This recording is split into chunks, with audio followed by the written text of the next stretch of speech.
Good morning everyone. Let's begin the new topic. That is what I am discussing today about the risk and return. That is very important topic and very crucial topic for the financial management. जब भी financial management बात की जाती है return की, तो return के साथ हमेशा एक बात और आती है, वो है रिस्क की. What is risk? देखो होता क्या है कि whenever I want more returns, there is this risk involved in it. For example, suppose करो मैं एक तो बैंक में पैसा देता हूँ जिसकी बेसिस पे सेविंग अकाउंट में मुझे कुछ इंटरेस्ट मिलता है. अगर मैं एफडी में देता हूँ तो मुझे इंटरेस्ट ज़्यादा मिलता है, पर मेरा रिस्क इन्वॉल्व है. रिस्क कैसे इन्वॉल्व है कि भैया जो पैसा मैंने एफडी में रखा है वो बाय डिफॉल्ट पैसा कहीं और इस्तेमाल हो सकता था, और वो इस्तेमाल नहीं हो रहा.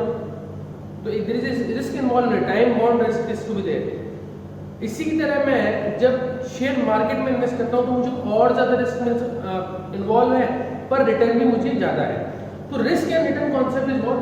Risk and return both are inversely proportional to each other.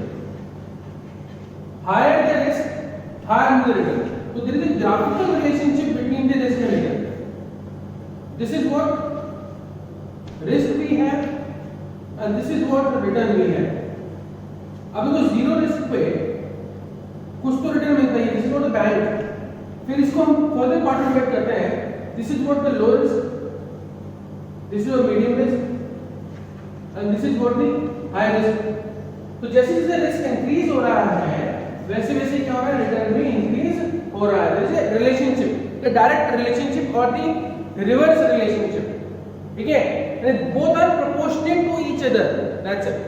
अब देखिए in this video what I discuss about the basic. हमेशा ध्यान रखना रिस्क और रिटर्न की जब भी बात होती है तो return is nothing but what the mean. What I said, mean. And the risk is what? And the risk is what? The standard deviation. Mean and the standard deviation concepts to be there. तो आपको समझना होगा mean और standard deviation की calculations है, वही return और risk है. अब देखिए if we talk about the return, we divide it into two parts. One is what? Ex ante, one is what? Ex post.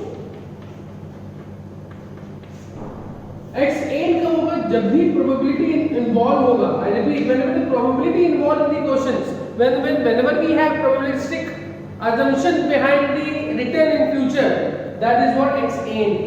देखो ये futuristic होता है. क्या बोला मैंने? ये futuristic होता है. While the ex post is what? Is based on the past data. What I said? Past data. Ex post and ex ante, ये चीज आपको समझ नहीं होगी. अब what I said mean, तो इसका डिनोटेशन हमेशा r bar होगा. What is that? It's r bar. And for the standard deviation solve is what? Sigma. It's known as what? Sigma. अब हर फॉर्मूले को, मतलब इस पूरी की पूरी प्रोसेस में हर फॉर्मूले को मैं एक्स पोस्ट के अकॉर्डिंग और एक्स ante के अकॉर्डिंग बताऊंगा.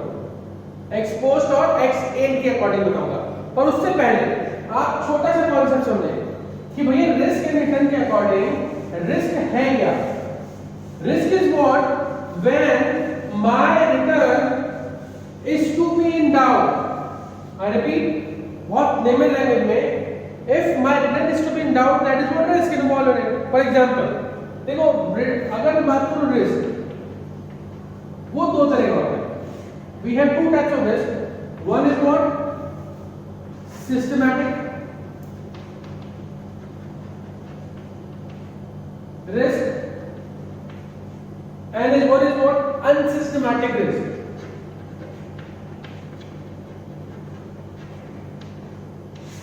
What is systematic risk? इसको ऐसे समझना, a risk which is in system, you can't change it, जो आपके हाथ में नहीं है, वो सिस्टमैटिक रिस्क है. फॉर एग्जाम्पल जैसे हम बात कर रहे हैं कोरोना की, क्या कोरोना किसी बिजनेस के हाथ में उसको कंट्रोल करना? Not at all. It is not in hand of normal human being. किसी बिजनेस के हाथ में नहीं है. तो ये मार्केट इन्वॉल्व रिस्क है. कौन सा बोला मैंने? That is in system, you can't change it, you can't control it. That is what market based. That is what market based. तो ये कौन कौन से हो सकते हैं? ये हो सकता है आपका interest rate factor,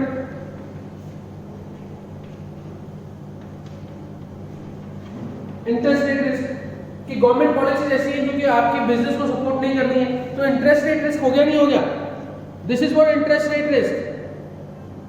one more we have, let us go inflation risk,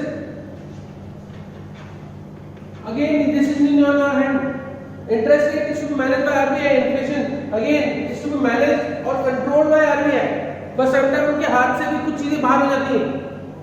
तो ये वो रिस्क है जो कि इन्वॉल्व होते हैं किसके अंदर, आपके हाथ में नहीं है, जो चीज आप मैनेज कर सकते हो वो कहीं ना कहीं हम अनसिस्टमेटिक में लेके जाएंगे, पर जो चीज आप मैनेज नहीं कर सकते हो पर फिर भी आपके सिस्टम में है, you can't change it, that is called unsystematic. देखो फर्दर क्या है, एज पर अपन जब आगे बढ़ेंगे एससीपीए में जाएंगे, security analysis and portfolio management, पर speak about the diversification.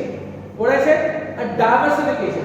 Diversification क्या होता है कि आपको रिटर्न चाहिए एक्स, मान लो लेट इट बी, तो आप एक ही जगह सारा इन्वेस्टमेंट नहीं करोगे, आप बहुत सारी जगह थोड़ा छोटा अमाउंट अपना इन्वेस्ट करोगे। फॉर एग्जांपल मैं आपके पिताजी की इनकम को लेता हूं, क्या पिताजी ने सारा का सारा पैसा एक ही जगह इन्वेस्ट किया? नहीं, उन्होंने सिक्योरिटीज में भी किया होगा, उन्होंने रियल एस्टेट में भी किया होगा, उन्होंने ज्वेलरी में भी किया होगा, उन्होंने एलआईसी भी ली होगी। तो ये सब के सब क्या है, अलग अलग पोर्टफोलियोज है। तो पोर्टफोलियो मैनेजमेंट में हम कहते हैं कि the more diversified your portfolio, तो there is a chance to reduce your unsystematic risk. जैसे जैसे पोर्टफोलियो का डाइवर्सिफिकेशन होगा, अनसिस्टमैटिक रिस्क रिड्यूस हो जाएगा, पर systematic risk always involve in the market, मतलब ये आप कभी चेंज नहीं कर सकते।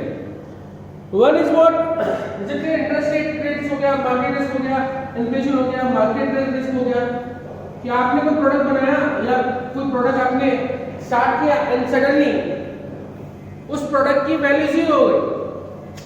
The best example is what related with that is the education industry right now और the coaching industry right now. आपके पास क्लासेस थी, आपका सब कुछ था, पर सडनली गवर्नमेंट की पॉलिसी है कि आप नहीं बैठ सकते हो एक साथ बच्चों को लेके, तो प्रॉब्लम आया नहीं आया, ये मार्केट रिस्क है आपके हाथ में, you can't change it.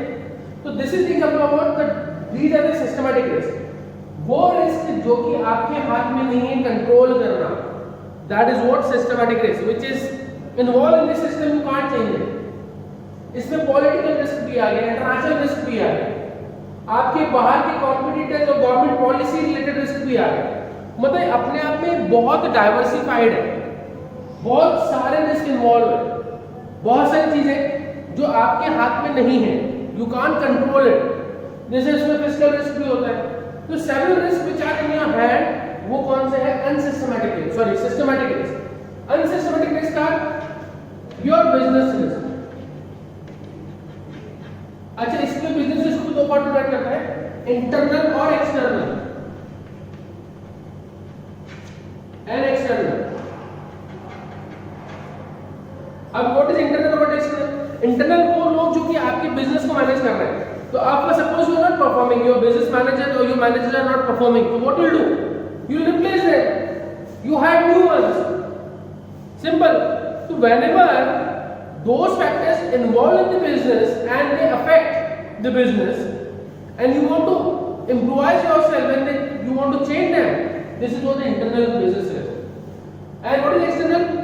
Several factors are externally associated with business, such as your suppliers, such as your competitors, such as your what I can say, such as your customers, your finances. They all are your external factors. अगर आपको लगता है कि ये external factors मेरे लिए बहुत ज्यादा फ्रूटफुल है, तो obviously you can change it. तो due to diversification you change your external factors, तो this is what the business risk. अभी वो ये unsystematic risk are controllable, what I said, this is what controllable. Why this risk और unsystematic systematic risk is not in our human hand, that is not that can't be controlled easily। मतलब एक common आदमी इसको control नहीं करेगा, एक common business control नहीं करेगा, एक इंडिविजुअल बिजनेस कंट्रोल नहीं करेगा। The another is what we have financial risk. What is financial risk? What is the capital structure that you have in your company? आपने अपना जो पैसा है वो कहाँ से लिया है? As per the financing decision, we have several methods to get money in business. क्या आपने इक्विटी से लिया है, प्रेफरेंस से लिया है, डिबेंचर से लिया है, बैंक से लोन लिया है, whatever. अगर आपको लगता है as per your business, what kind of source is best for you, you change it. तो वो रिस्क जो कि फाइनेंस से रिलेटेड है, मॉनेटरी से रिलेटेड है, that is what financial risk. So these are the two types of risks basically that we will discuss in this in the further videos as well. But ये एक basic concept है risk का. Risk is nothing but standard definition, and return is what nothing but what the mean of the XYZ problem. Okay? मैंने risk and return के बीच में relation बताया. मैंने आपको बताया रिस्क क्या है, सिस्टमैटिक है और अनसिस्टमैटिक है. ये सब कुछ मैंने आपको बेसिक यहाँ पे डिस्कस किया. आई होप कि आपको बहुत क्लियर हो गया होगा कि किस तरह चीजों को प्रॉपर्ली मैनेज करना है और आपको क्या इसमें करना है. Any doubt in this point?